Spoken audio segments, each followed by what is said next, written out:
Morning again, Chair, board members, Madam CEO, staff, and members of the public. I'll just remind everyone to silence your cell phones and any other electronic devices and keep them silent for the entire meeting. If you're a speaking member of the public, a presenter, or a speaking board member, please speak directly and loudly into the microphone, also ensuring that the light is green when speaking. Thank you so much. Chair, there is one member of the public wishing to provide comment on item 2. And Nydia Gonzalez, please step up.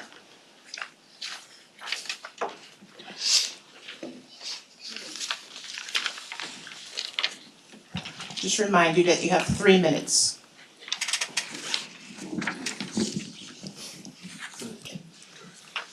Okay, good morning. My name is Nydia Gonzalez, and I live in the Jonathan Williams housing. And I apologize to all, because I know that this meeting is nothing of probably what I'm gonna say, but my hands are tied. I don't know where to go, what to do. I went to housing management to help because they don't wanna take, bless you, they don't wanna take my rent.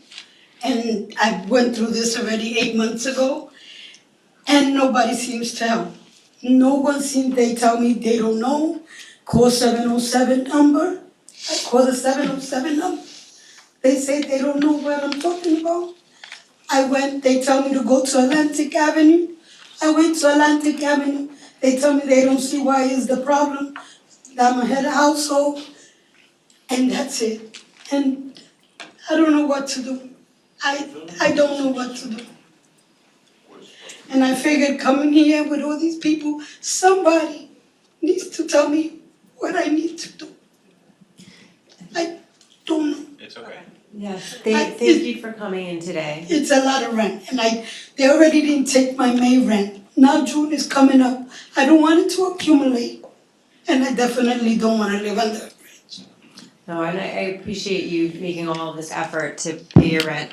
I have a staff person in the back, Mamadou, he has his hand up. He's a case manager and he can sit with you right now to take all your information and follow up.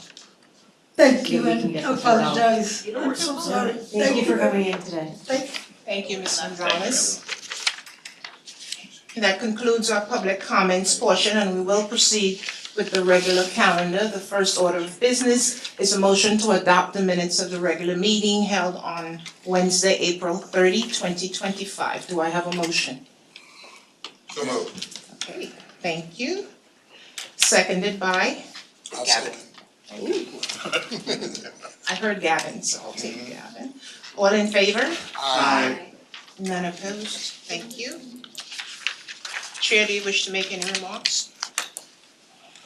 No. It looks like the podium has been moved closer. I'm sorry? It's okay, it just looks like it's closer than usual. It's for the hard of hearing, I see. for me, I It think. just seems like maybe people want to get it within striking distance. That's all I have to say. I was gonna say, yeah. Thank you, Chair.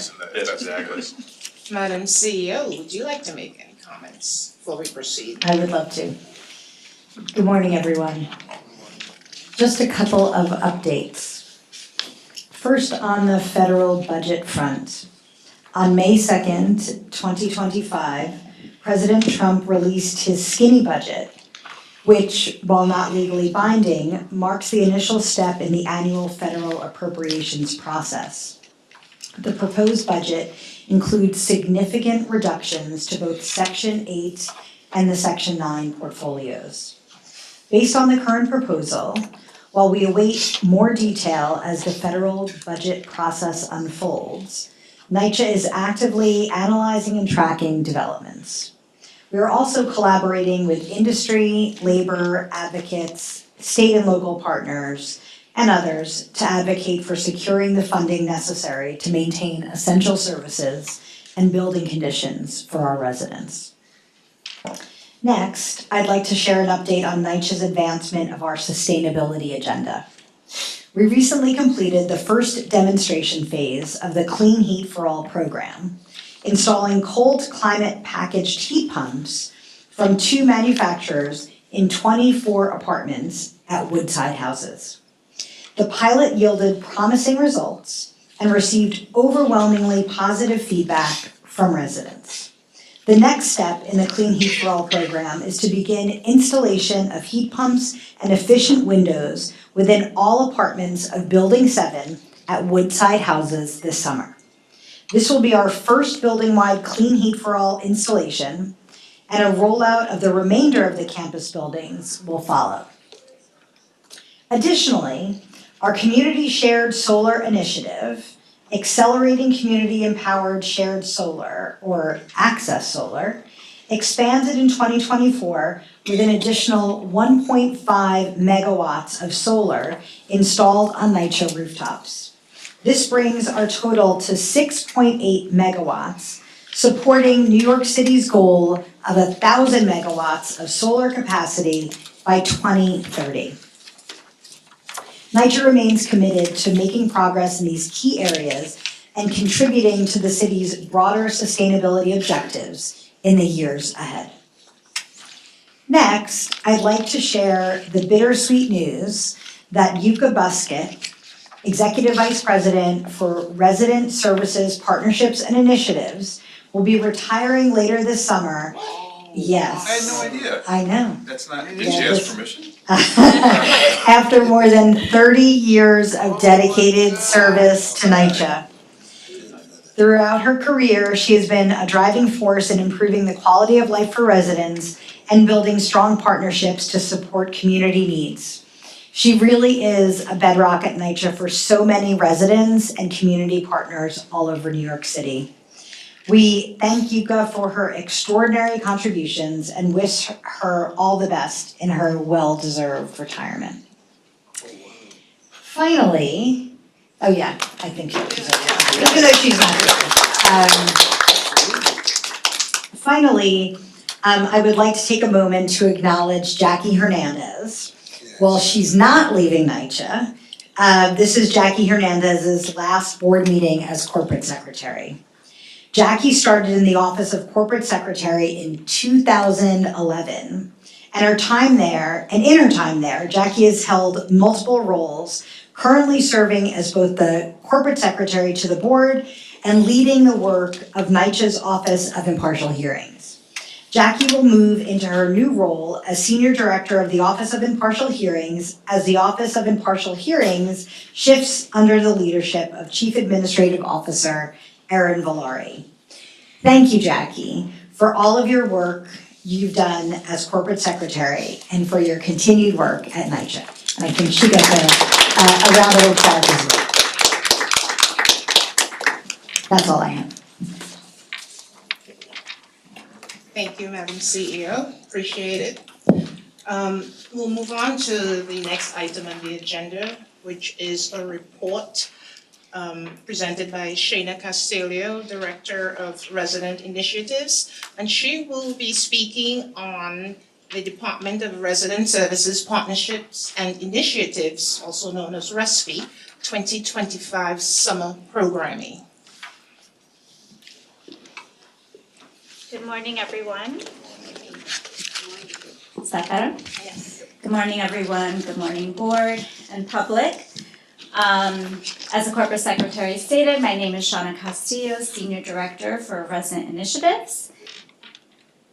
And I'll be providing a brief overview of our division, RESPI. Also speaking specifically about some community and open space programming that we have available for the summer for NYCHA residents and youth programming. So RESPI stands for Resident Services, Partnerships and Initiatives, and our role is to connect NYCHA residents to critical programs and services from external and internal partners with a focus on economic opportunity, youth services, senior services, and social services.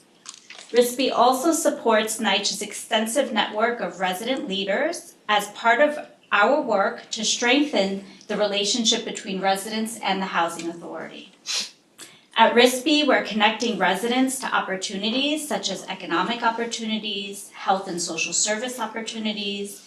We're attracting resources through grants and other partnerships to improve outcomes and quality of life for residents. We're helping to restore household stability and wellness by leveraging external resources, engaging resident leaders through development and stewardship and capacity building, and lastly, supporting NYCHA residents, partners, and other NYCHA departments with technical assistance. Our division is segmented into 3 offices. Again, I oversee one of those offices, Resident Initiatives. We released our inaugural 2024 Year in Review report, which is now available online through NYCHA Now. And this report we will be taking out to the community and to our partners this summer season, highlighting a couple of achievements, enrolling nearly 800 residents into job training program in 2024, training 180 residents and staff members on mental health first aid through partnerships with Department of Health and Mental Hygiene, are just a few of our 2024 achievements. Now we'll talk about community and open space programming. Very importantly, NYCHA Family Days. It is a historical event at NYCHA. These family days are hosted by resident associations. About 160 on average will be hosting family days. And they do so in partnership with NYCHA. And it's a wonderful way to get residents out, build community, have fun activities, free food, connection to community resources. And this is something that our associations take great pride in. NYCHA staff, elected officials, other city agency leadership regularly attend these events as a way to connect with residents. And we continue to support family days at converted sites as well. Resident associations at packed converted sites are encouraged to host family days, and in the absence of an association in place, the developer and property management may do the same. And in addition to the inaugural Year in Review report that I mentioned, we also worked with Department of Communications on a guidebook. This guidebook will feature information about what each of our departments under RISP does and how to contact us, and that will also be distributed to residents. NYCHA staff provides tremendous support to family days, so property management, my colleagues in resident participation and civic engagement, will coordinate with associations. There'll be coordination with NYPD, ensuring that these are safe community events. And also we will coordinate getting partners out to these locations, again, to table and to share their resources with residents. Family days are an incredible opportunity to strengthen relationship with residents again and show support for their leadership. So we definitely encourage NYCHA and the NYCHA board to attend, and we'll certainly be circulating a link with how to sign up. So community programs and facilities, obviously we are providing programming year-round, but that programming really is strengthened during the summertime. So with NYCHA community centers, those are operated by Department of Youth and Community Development under an initiative course called Cornerstone. There will be 96 sites open this summer. They will be providing summer day camp for youth ages 5 to 12 years old. Additionally, they will participate in summer hours, or otherwise known as teen expansion. This expands the time that centers are open until 11 p.m. Monday through Friday, and also provides programming and open time at these centers on the weekends from 3 to 11 p.m. Additionally, our partners at NYC Aging are operating older adult centers. There are 98 of those operating on NYCHA campuses, and they will continue with their programming for seniors ages 60 and older during the summer. Importantly, these centers also often serve as cooling spots for the community during the high heat times during the season.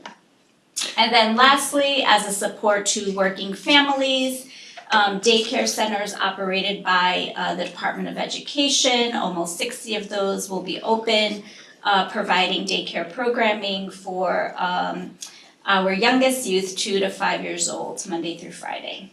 So are these, it's our community centers and the programming is provided by USD or Correct. aging or Correct. USD, got it. So it's all paid for by that, by the, Yes, all the city budget. they have, right, and they have contracts that go to often nonprofit providers that are operating Got it. these programming. Great. So to speak a little bit more deeper about the the teen expansion program, and so this will open from early July until the end of August, really cater to NYCHA residents 13 to 24 years old.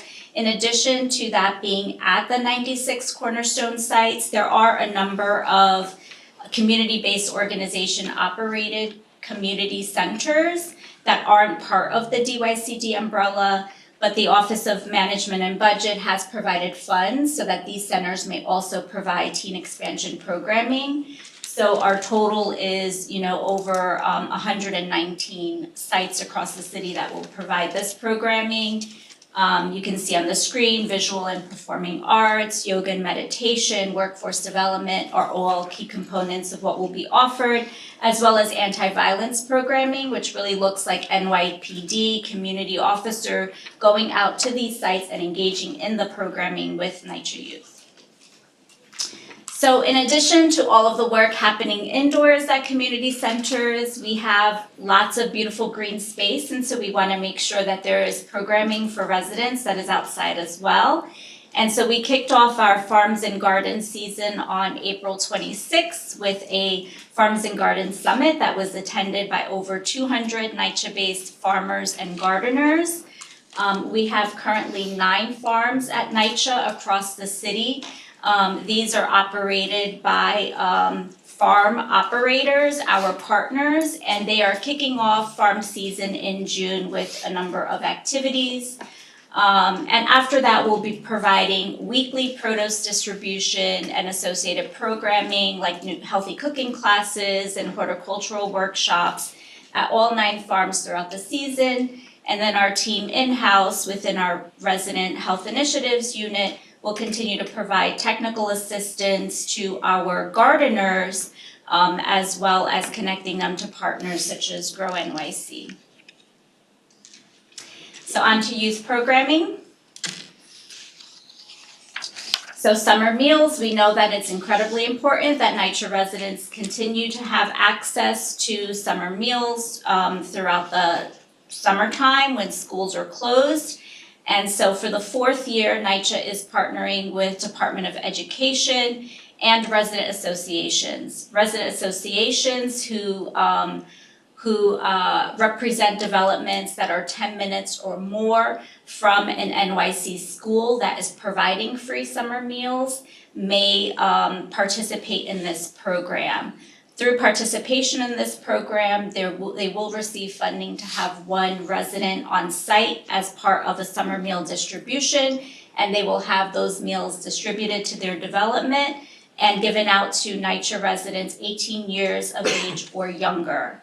If an association is representing a development that's closer than 10 minutes to a site, they may volunteer to distribute on campus, and to do so, they would need to pick up the meals and bring them back to their campus and distribute from there. So in addition to everything I talked about, we are still working in the economic opportunity space during the summertime, and so we have a robust partnership with Department of Youth and Community Development, providing career building opportunities for NYCHA residents 14 to 24 years old through the Summer Youth Employment Program. NYCHA residents receive priority in the citywide community lottery-based application for SYEP, and we also work with them on 2 NYCHA-specific initiatives called Map to Success and Career First. These initiatives are targeting NYCHA residents 14 to 24 from select developments, and their slots are really guaranteed if they complete all of the application steps. In addition to recruitment, we are also working internally to encourage NYCHA departments to participate as work sites. And so for 2025, we have 50 NYCHA work sites from central office locations to property management locations, offering to provide 180 work slot opportunities for youth participating in this program. And that matching of work site to worker is happening now in June. And thanks to the law department for always being a wonderful participant in work site opportunities. So additionally, I'm sorry, Sure. could I ask one quick question about that? Sure, of Hold on. course. Yeah, sorry. I just need to move it closer, so I hear it.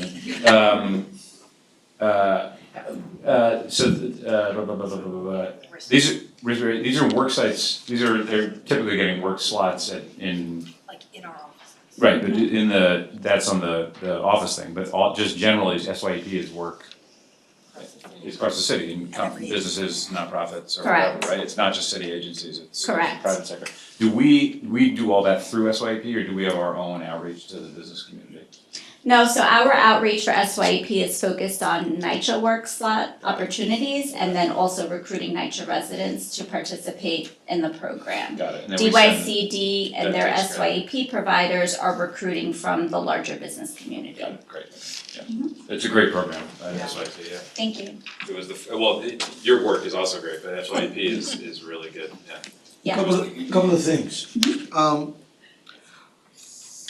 With the summer meals, are we monitoring to make sure that the developments don't have what I call a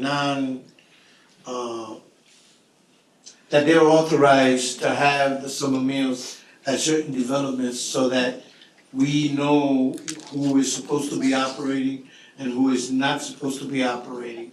Because you know as well as I do that there are certain allergies and stuff going on, and the people at the summer meals, I've witnessed it in the past, they are very meticulous about that. So those are the ones that we know are operating under this program. Now, the ones that are not operating under the program, do we have someone checking them out? Well, so for the DOE Summer Meals Program, there is an application process for the associations. There's also the food handler certificate. They get to hire that worker. So, and that distribution of meals is coming from the DOE pool of meals. For meal programming that's happening outside of that, I don't have any. DOE? Yeah. Okay. Second, the community centers.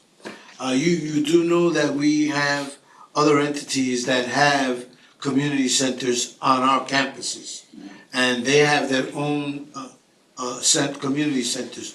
Do we coexist with the community center programs, or we just let them run their own show and we don't include them in ours? They are included in the teen expansion They are. program, yes, and they do Okay. receive city funding to do that. And last but not least, the funding for the farms. I don't know how that system works, but a lot of our farms, although they may have enough staff to work it, they may not have enough tools and or resources to get to do what they want to do. Do we also assist them in that? Well, our farm operators are all organizations that have some level of capacity to do their own separate fundraising to make sure that they have the staffing and the tools needed, the seeds, everything to operate. We do though have a 3-year grant award from the city which expires next year. And we have used some of that allocation to provide additional material support that are needed for the gardens and farms. And then family days, when you say you're gonna let us know when that's gonna happen, will you also include the dates and places where these family days are gonna take place? Yes, the full schedule. Okay, thank you. That's all I got. Thank you. Okay, so I'll try to wrap up quickly. So Project Move-In Day, just another example of work that we're doing with partners on behalf of residents to prepare them for success during the summertime. So Project Family Day, we're doing this for the second year now. Last year we served 40 NYCHA students that were moving into college off campus, right? So on campus or off campus, so they're not residing at their NYCHA apartment, they're attending school away. This year, we're growing it to 60 residents that will be served through partners such as the Fund for Public Housing and New York Yankees.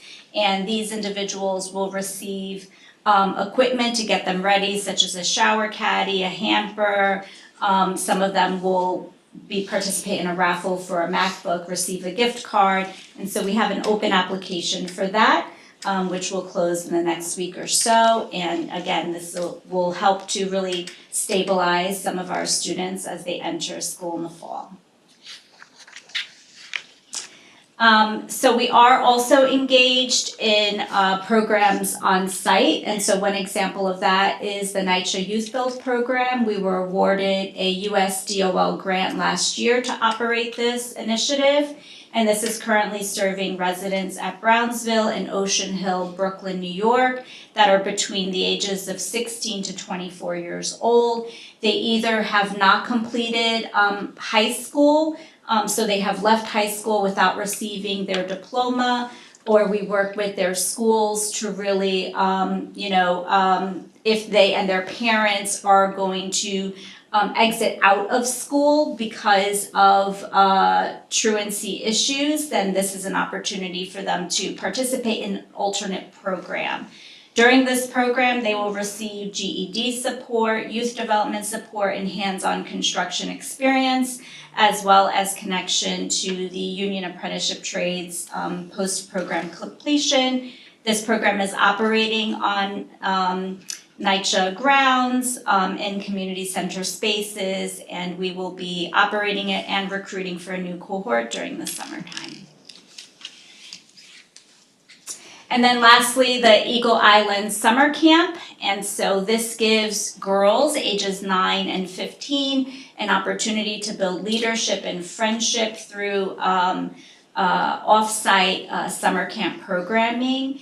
And so our colleagues in the Office of Public-Private Partnership under our division RISP and our partners at the Public Housing Community Fund work with Eagle Island Summer Camp to offer scholarships for girls, so they're able to participate in 1 week of sleepaway camp at no cost to them and to their families.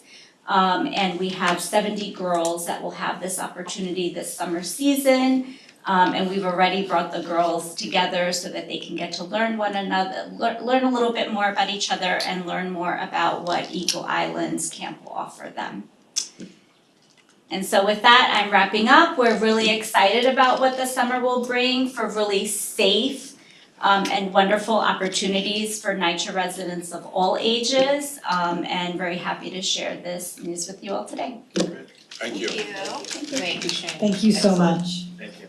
And I see that you came in, but before you arrived, I just want to let you know that we announced your retirement. So since you're here, we'll just give you another round of applause.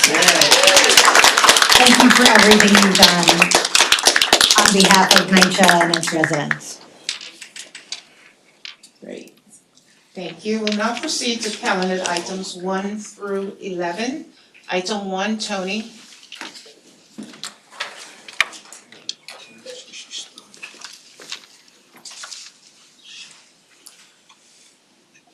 Thank you. Good morning. Morning board members and colleagues. My name is Tony Maldonado, Vice President of Purchasing, Logistics and Inventory, and I'll be presenting item number 1 on behalf of the Supply Management and Procurement Department for your consideration.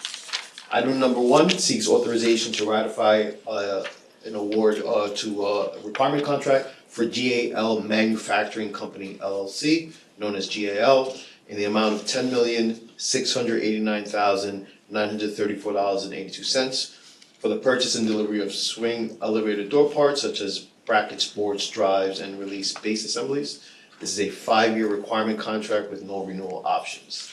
There's a 54.25% variance rate between GAL's bid and the authority's cost estimate. This variance is attributed to the price increase for elevator parts due to supply chain disruptions, rising raw materials, labor costs, increased demand, and inflation. A condensed responsibility check for JL was approved by the Procurement Ethics and Vendor Responsibility Department on October 29, 2024, citing no issues to preclude award and that the vendor is deemed responsible for a contract award with NYCHA. Given that this contract is for goods only, a Section 3 hiring plan is not required. Thank you, Tony. Thank you. Samantha?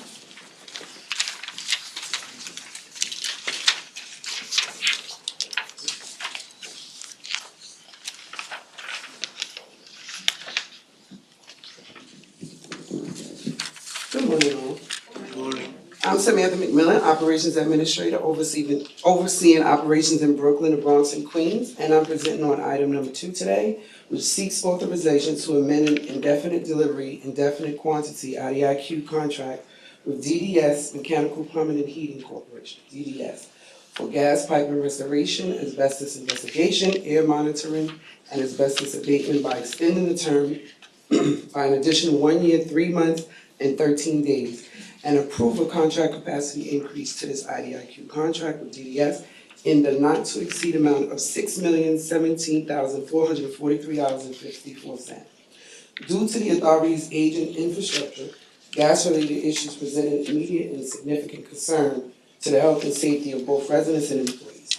The deteriorating conditions and advanced age of the gas pipes cause more frequent gas outages than anticipated. It is critical that the authority be adequately prepared to respond to these gas outages without delay. The Supply Management and Procurement Department is currently in the process of securing a replacement vendor. However, the new IDIQ contract is not expected to be in place until the fall winter of 2026. This contract capacity increase will ensure that the authority has a vendor available to address gas outages as well as unforeseen gas-related issues as they arise. The total estimated labor hours are 4,000, and the Section 3 total projected labor hours are 1,000. Any questions? Thank you, Samantha. Oliver, 3 through 6.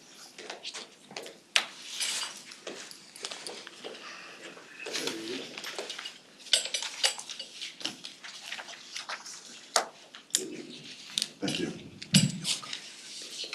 My name is Oliver Osterwin. I'm the Vice President for Project Management and Asset and Capital Management. I'll present the next 4 items. Item 3 seeks authorization to award a contract to the lowest responsive and responsible bidder, Gemco Electrical Contractors, for a major renovation of a job training center at Sedgwick Houses in the amount of $6,926,310. This contract provides for the major renovation of a training center at Building 6. The scope of work includes, but is not limited to, removing all interior partitions and exterior windows and doors, and providing and installing new partitions, doors, finishes, exterior windows, and doors, and associated work. The contract term duration is for 1 year, and the projected Section 3 labor hours are 1,375, which represents 25% of the overall. Renaissance Technical Institute is expected to provide training once the site is operational. The center will be offering training not just to Sedgwick Houses residents, but also to the local community. The director of the center is here today, so I know you had some questions about their mission, so feel free to ask questions. David is in the audience today. Good morning. I believe the questions were answered already. Yeah. Vice. Okay. Thank you. Thank you for coming, Thank sir. you. They were answered. Appreciate it. The only thing I have though, the only thing that I have is, and it's a general question. Who determines the amount of bids that go out for whatever contract there is out there? Because I've noticed that in some bids, they send out 17, some bids send out 10, this bid send out 40. So who determines the amount of bids that go out? Well, it's determined by the industry. They download and accept the bids, the bid packages, right? We don't send it specifically to folks. It's publicly announced. Right. And interested parties will download or personally pick up packages. Okay, thank you. So if there are no other questions, I'll move on to item 4, which seeks authorization to award a contract to the lowest responsive and responsible bidder A&B Construction, Inc. for roofing replacement and rooftop structure renovations at Whitman Houses in the amount of $18,955,501.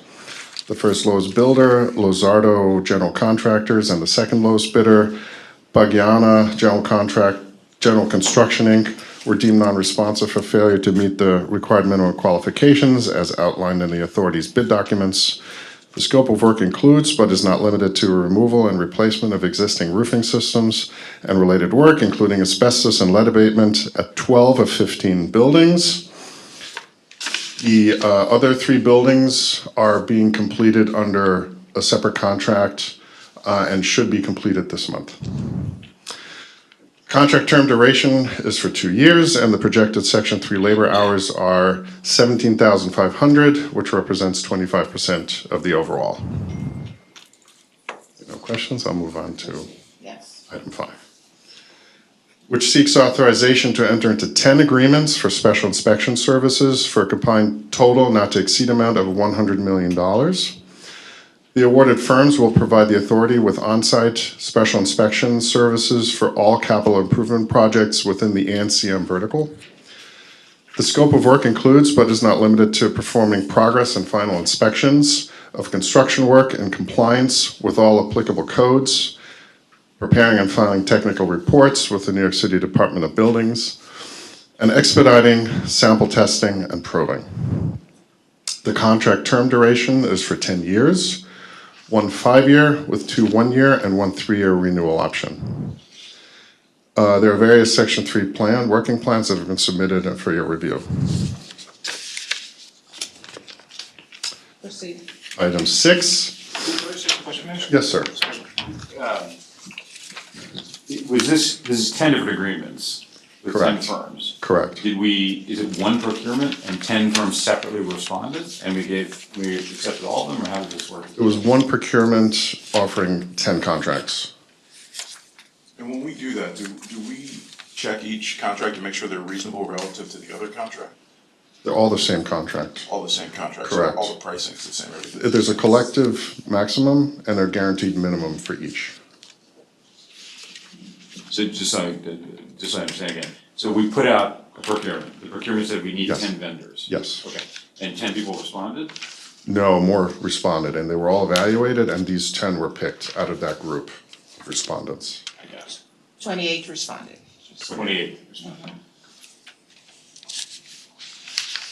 And then Okay. they become a collective as a result, so that. Well, it's a collective capacity that is distributed amongst them based on their availability at the time. I mean, it's the overall maximum of 10 years. So during that time, capacities change and demands change, so But they get a minimum guarantee. You said. they do get a guaranteed minimum, correct? And Oliver, you did many solicitations to assign the work, Yes. correct? So based on the work, we will issue many solicitations and solicit bids from, I believe, 3, and on a rotational basis, and then award the work as task orders. I got it. So within the solicitations, they're bidding on price basis or on its availability? Well, we try to be equitable during the contract duration, so we go around and solicit on a rotational basis. So we hope to give everyone the same amount. But again, during that contract term, it might turn out that someone's providing better services than others. And as long as we reach the guaranteed minimum, we don't have any other obligation beyond that to give more work.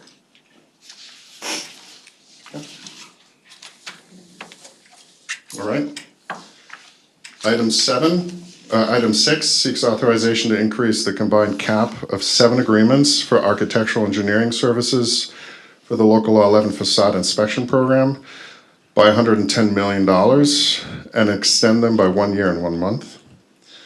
Pursuant to Board Resolution 20-6/24-6, the board authorized 12 exterior facade inspection agreements with 12 firms with an established collective cap of $112 million for all 12 agreements. This increase will result in a new collective cap of $222 million.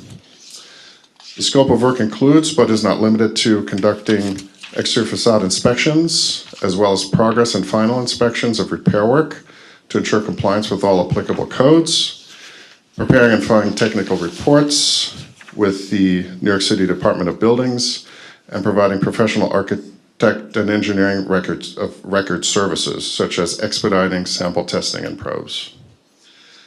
The original notice to proceed was issued for a 3-year term, which commenced July 1st, 2020, and continued through June 30th, 2023. There were 2 one-year renewal options, which were executed by the authority.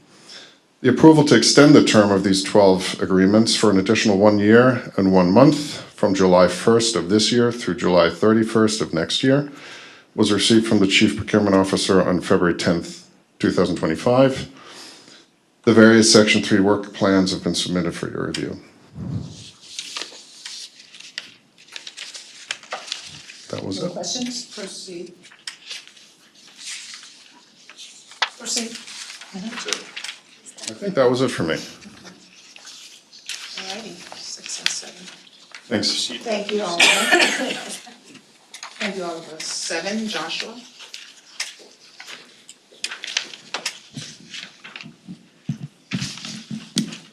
I don't think I need the microphone. Good morning, board members and everyone else here. My name is Joshua Katz. I'm the Senior Director of Architecture and Engineering Services within Asset and Capital Management, and I'll be presenting item number 7. We are requesting authorization to, number 1, amend 30 IDIQ agreements with 30 architecture and engineering firms, extending the term by an additional 1 year, 11-month, and 19-day term. And secondly, to approve a contract capacity increase in the amount of $84,680,000 to the collective not to exceed amount for 8 of those 30 firms in order to fund the additional assigned work during the remainder of the extended 1 year, 11-month, and 19-day term. Pursuant to Board Resolution 19-7, 31-13, the board authorized entering into 30 agreements with 30 firms to provide professional design services in connection with the construction, rehabilitation, expansion, and renovation of authority-owned or managed residential and non-residential facilities, along with some possible new construction with an established collective not to exceed amount of $200 million. This is the main contract vehicle that Asset and Capital Management uses to contract professional design services from external AE consultants. Since the award of the original 30 IDIQ agreements in 2019, there has been a substantial increase in the volume of capital improvement projects that we've assigned to the firms. This increase in volume has been driven primarily by heating-related projects, elevator projects, waste yards, and to some degree comp mod contracts. As a result of the foregoing, authorization is requested to increase the combined cap of 8 of the 30 IDIQ agreements by $84,680,000 for a new cap at a collective not to exceed total of $284,680,000 in order to fund the additional assigned work associated with the various capital projects within ANCM. These 8 firms have been selected to complete work on both current and future projected capital projects during the extension of the term based on the quality of work they provided in the past and our projected future work. We won't need to do a vendor name check on any of them, and that's it. Any questions? I think you just mentioned this, but there's a review of their quality and their performance as part of this for all 30. At the end of every project, we do a vendor evaluation, and similar to what Oliver was saying, we attempt to award work on a rotational basis, but we definitely take performance into account. And then all of them qualified, they were all satisfactory or better. Yes, over the term of this agreement, there were originally 31 awarded and 1 has been terminated, but the other 30 are all in good standing. Thank you. Thank you. Okay, thank you, Josh. Items 8 through 11, alright. Good morning, I'm Joyce Hinterbrand, Senior Vice President for Capital Programs. And I'm here to seek authorization to reject all bids for 4 elevator rehabilitation, maintenance, and service contracts at various developments. These were 4 separate RFQs, but all rejections were based on either one of 3 issues, which ultimately deemed the vendors non-responsive for each unique RFQ. Failure to upload Section 3 and MWBE legalization documents on eComply, the authority's legal compliance software tool, failure to submit New York State Elevator Inspector and New York City trade licenses as specified under the required minimum qualifications, and failure to submit the required letter of assent pursuant to the practice labor agreement terms. So ANCM is requesting authorization to reject all bids. Since these failed bids were received, we've met individually with the companies that participated in the RFQs to really understand how some of these errors might have occurred and what other concerns they had. We've also participated in a roundtable with BCTC and Local 1 vendors who are eligible under the PLA to participate in this RFQ process and gotten additional feedback from them on what it is about the contracts or the RFQ process that might have either prevented them from bidding or discouraged them from bidding, and we're incorporating that feedback into the RFQs before we rebid them. Any questions? So is it, okay. This can't be the first time we've let this particular work. Is this sort of standard work? Before the HUD agreement, there really wasn't a lot of elevator work at NYCHA, a lot of elevator replacement. Since then, we've replaced 205 elevators in that first tranche of work, and we have another 94 in progress. This is part of what we call elevator tranche 2A, right? It's another big bundle of elevators going out to the market. So after that first major set of elevator contracts going out to the market, there have been a lot of lessons learned from NYCHA. There's also a change to the way we bid these. The first tranche went out, it was not part of the PLA. This is the first tranche we're bidding under the PLA. And so we are working to determine whether that's gonna be successful. If we rebid it now and we aren't successful, we may very well be able to remove this from the PLA again. Okay. So without getting into the detail, it was something around the PLA was the principal issue essentially. That's certainly one of the changes that happened since the initial round had gone out. And we're also hearing from the industry that some of these firms would actually prefer to work under a general contractor than be the direct prime to NYCHA. So we're just making sure that the language in the contract allows for more flexible structures of contracting to make sure we're not prohibiting anybody from working for NYCHA. Thank you. Thank you, Joy. Chair, 11 items were presented for board approval. Board, may I have a motion to approve the 11 items? So moved. Thank you, Vice Chair. Seconded by? Thank you, Member McCoy. All in favor? Aye. None opposed? Thank you. And board, being that all the matters before you today have been addressed, may I have a motion to adjourn this meeting? So moved. Thank you, Member Gavin. Seconded by? I'll second. Thank you, Member Miller. All in favor? Aye. Thank you, none opposed. The recorded end time 10:53. Thank you all. The next NYCHA board meeting is scheduled for Wednesday, June 25th, 2025 at 10 a.m. I will not see you then, but